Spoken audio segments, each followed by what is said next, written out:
गर्गाचार्य जी बोले हम कल करेंगे नामकरण, आज यहीं रुक जाएंगे। और मैया हमारे ठाकुर जी भी साथ में आए हैं शालिग्राम भगवान, तो आप भोग बनाने के लिए सूखी सामग्री दे दो, हम अपने हाथ से बना करके ठाकुर जी को भोग लगाएंगे, हम स्वयं बनाएंगे, हम किसी और का बनाया हुआ नहीं पाते।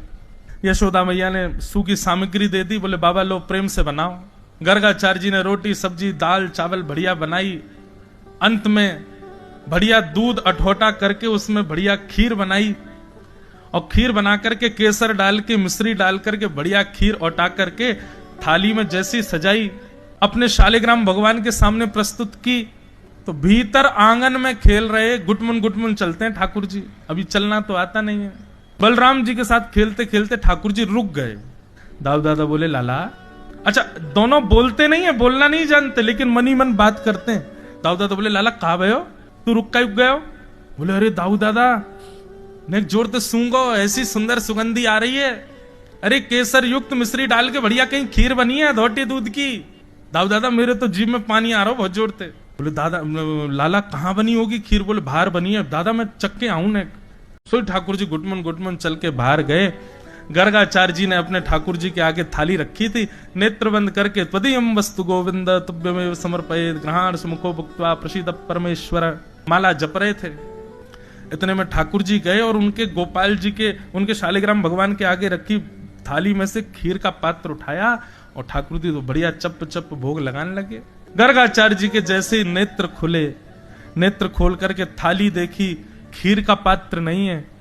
तभी नजर घुमा करके देखा तो बगल में नन्हे से गोपाल जी पूरी नाक मुंह गाल सब पे खीर लगी है और प्रेम से पा रहे हैं। बोले अरे नटखट बालक, ये इधर दो, ठाकुर जी का भोग है। अरे यशोदा मैया देखिए तेरे लाला ने ठाकुर जी को भोग झूठो कर दिया, अब तो ये भोग लगेगा नहीं, दोबारा बनाना पड़ेगा। यशोदा मैया बोली बाबा आप नाराज मत होइए, मेरो लाला ने एक चंचल है थोड़ा सा। अरे नहीं कोई बात नहीं भैया, हम नाराज नहीं होते। यशोदा मैया ने ठाकुर जी उठा करके भीतर आंगन में छोड़ दिए। गर्गाचार्य जी ने फिर से भोग बनायो। दाऊ दादा बोले लाला कैसी लगी खीर? ठाकुर जी बोले खीर तो बहुत जोरदारी, लेकिन जे भगत बड़ो चालू है, मैया तो शिकायत कर दे, खाना दे। पहले तो के आके भोग लगाओ, मैं प्रत्यक्ष जा रहा हूं, मैया तो मेरी शिकायत कर दे। कोई बात ना लाला, तू तो भक्त वत्सल है, कृपा कर दे, चल कोई बात, भूल जा बात को। ठाकुर जी अपनो फिर खेलन लगे। अब की बार गर्गाचार्य जी ने और सुंदर खीर बनाई। अब की बार ने इलायची पीस के डाल दी और ने बढ़िया सुगंधी आने लगी।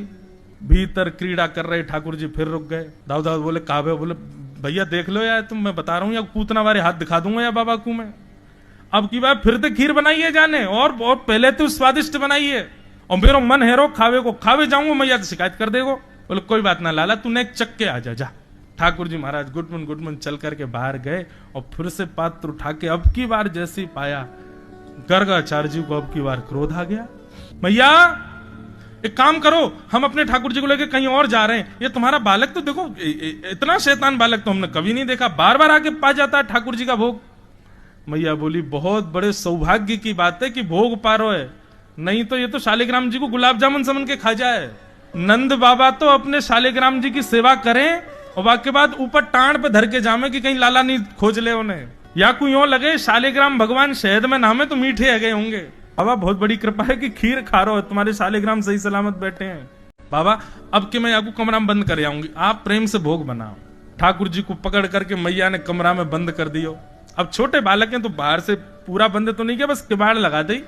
ठाकुर जी ऊपर चढ़े, जंगला पे जाके खड़े है गए, वो ऐसे घूर के देख रहे हैं गर्गाचार्य जी। बोले अब के बोला बाबा तो मैं बताऊं। और गर्गाचार्य जी भी ठाकुर जी को देख रहे हैं। बोले शैतान बालक। ठाकुर जी बोले शैतानी तो अभी तेने देखी ना है, तू बोला तो सही अब के। गर्गाचार्य जी बोले शालिग्राम भगवान क्षमा कर देना, छोटा अबोध बालक है, अब ब्रज के अनपढ़ गंवार लोग हैं, पढ़े लिखे तो है नहीं, ऐसी इनके बालक हैं। ठाकुर जी बोले ज्यादा मत बोले, दारी के अब के बोला तू।